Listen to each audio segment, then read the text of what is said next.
Қызылорда қаласы Арай аймағы, Нұрорда 104-ші үйдің 4-ші қабатынан 2 бөлмелі пәтер сатылымда. Аула беті көрінісі, балалар ойын алаңқайлары орналасқан. Үйіміз 2016 жылы күйдірілген қыштан салынған, шамамен 58 шаршы метрді құрайды. Енді үйдің ішкі көрінісіне қарай өтсек. Үйіміздің кіреберіс аймағы, кіреберіс дәліз, осы есіктен кіреміз, кірген бетте турамызда қоймамыз орналасқан. Былай қарай жатын бөлме.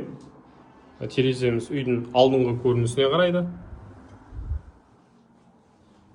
Үйдегі жиһаз техникалар барлығы дерлік қалады. Былай қарай бізде қонақ қабылдау бөлме, зал өте кең. Былай қарай бізде лоджиямыз орналасқан.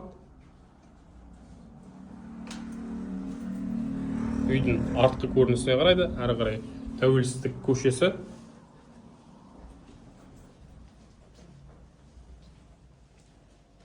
Мына тұста бізде әжетхана толығымен кәмпелденген.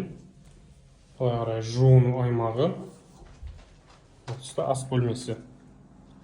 Жақсы бағада саудасымен хабарласыңыздар.